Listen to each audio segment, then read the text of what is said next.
saya Yasmin dan saya ingin berkongsi kisah seram yang berlaku di sekolah saya. Saya berasal dari Johor Bahru, Johor, dan saya rasa pengalaman ini tidaklah menyeramkan sangat, namun pada pandangan saya amat menakutkan. Kisah ini berlaku pada tahun 2013 di sebuah sekolah menengah yang tidak perlu saya kongsikan namanya pada umum. Masa itu saya seorang pelajar di tingkatan 2. Ada sekumpulan pelajar perempuan yang sama kelas dengan saya telah pun merancang untuk bermain permainan Spirit of the Coin. Tanpa pengetahuan guru-guru, mereka telah merancang untuk bermain pada waktu rehat. Pada satu hari, salah seorang pelajar perempuan dalam kumpulan tersebut namanya Karya telah membawa keperluan tertentu untuk bermain permainan itu. Mereka semua telah bersedia untuk bermain permainan itu di sekolah pada waktu rehat pada hari tersebut. Pukul 10.10 pagi, bunyi loceng waktu rehat telah tiba. Semua pelajar keluar dari kelas untuk berehat. Pada masa itu, sekumpulan pelajar perempuan tersebut beredar ke destinasi iaitu di belakang sekolah. Belakang sekolah saya ada padang dan di tepi padang itu terdapat tangga untuk naik ke bilik muzik. Mereka telah pun ke sana untuk bermain permainan tersebut. Di dalam kumpulan itu ada kira-kira 8 hingga 9 orang pelajar perempuan yang telah bersetuju untuk bermain permainan tersebut.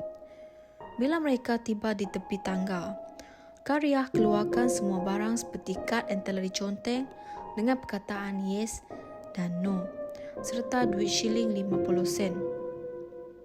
Sebelum memulakan permainan, salah seorang pelajar perempuan daripada kumpulan tersebut, Jasmine, memberitahu yang dia tidak sedap hati akan permainan itu. Salah seorang dari mereka berkata, tak ada apa-apalah, kau janganlah fikir macam-macam. Selepas itu, Jasmine bertenang dan mereka memulakan permainan. Semua pelajar perempuan meletakkan jari telunjuk di atas duit shilling dan mula bertanya soalan. Seorang dari mereka, Ani, menanyakan soalan, "Adakah sesiapa bersama kami?" Dia bertanya soalan itu sebanyak 2 atau 3 kali. Duit shilling itu bergerak ke kad yang tertera perkataan yes. Selepas itu, mereka merasakan ada sesuatu bersama mereka. Mereka terus bermain selama 10 minit dengan menanyakan bermacam soalan. Loceng berbunyi dan mereka masih bermain permainan tersebut. Tiba-tiba, seorang makcik yang bertugas sebagai pemersih di sekolah ternampak dan menyergah kumpulan pelajar perempuan itu yang sedang bermain permainan tersebut. Makcik itu marah dan menyuruh mereka beredar dari kawasan tersebut. Setelah itu, mereka pergi ke kelas masing-masing pukul 10.45 pagi. Mereka masuk ke dalam kelas. Kebetulan, cikgu berada dalam kelas yang sedang mengajar. Mereka ketuk pintu dan memberi salam.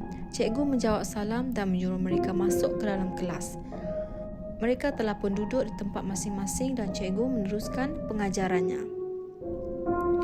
Saya pula duduk di belakang kelas dengan teman saya yang berbangsa Cina. Selepas 10 minit, Karya yang rasa tidak sedap hati seperti ada sesuatu sedang melihatnya. Tiba-tiba dia menangis dan kawan-kawan di sebelahnya mula bertanya apa masalahnya. Dia tidak bercakap apa-apa tetapi masih menangis. Masa itu saya perasan bukan sahaja Kaira, tetapi Jasmine juga terkena gangguan. Pada masa yang sama, Karya meraung sekuat-kuatnya seolah-olah dalam kesakitan. Guru yang berada di kelas tersebut pun mula panik dan suruh kawan-kawan Karya untuk menenangkannya. Suasana dalam kelas saya memang menakutkan apabila 2 atau 3 pelajar perempuan terkena gangguan histeria. Dengan segera, guru telah pun menyuruh pelajar perempuan yang lain untuk membawa mereka yang terkena gangguan ke bilik kaunseling. Saat mereka membawa pelajar-pelajar yang terkena rasukan, Mereka perlu berjalan melalui koridor yang panjang untuk turun tangga ke bilik kaunseling. Kerana kelas saya yang paling hujung koridor, kebetulan jika lalu di koridor, sebelah kiri adalah beberapa buah kelas.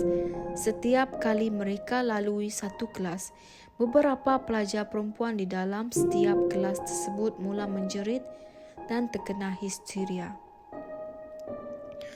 Keadaan pada hari itu amat kecoh sehingga pihak sekolah terpaksa memanggil seorang ustaz untuk memeriksa. Menurut ustaz, ada seseorang telah pun memanggil syaitan ke sekolah kami. Untuk pengetahuan semua, terdapat lebih kurang 20 orang pelajar perempuan terkena gangguan rasukan. Ada seorang pelajar lelaki India tingkatan 3 terkena rasukan sampaikan membuat tarian yang menakutkan.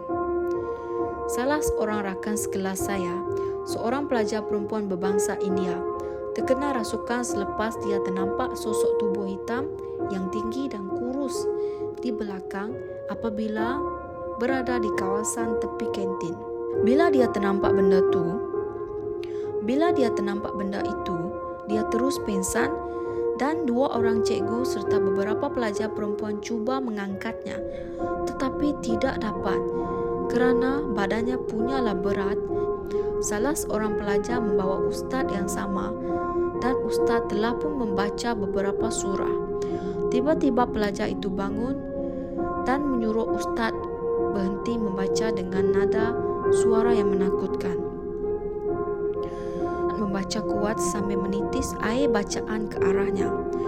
Budak itu lantas pingsan dan ustaz suruh pelajar perempuan tersebut untuk membawa budak itu ke bilik kaunseling. Guru disiplin sekolah saya telah pun menyiasat kelas saya kerana kelas saya yang terkena terlebih dahulu. Selepas itu, pengetua sekolah memanggil sekumpulan pelajar perempuan tersebut untuk menyiasat dan akhirnya mereka mengaku akan kesalahan mereka bermain permainan Spirit of the Coin. Mereka dimarahi pengetua dan guru disiplin. Ustaz tersebut cuba sedaya upaya untuk membantu pelajar perempuan yang terkena rasukan.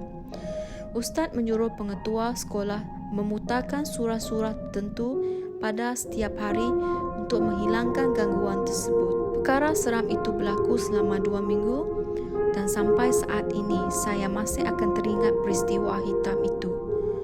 Bak kata, jangan bermain dengan api. Itulah pengalaman saya.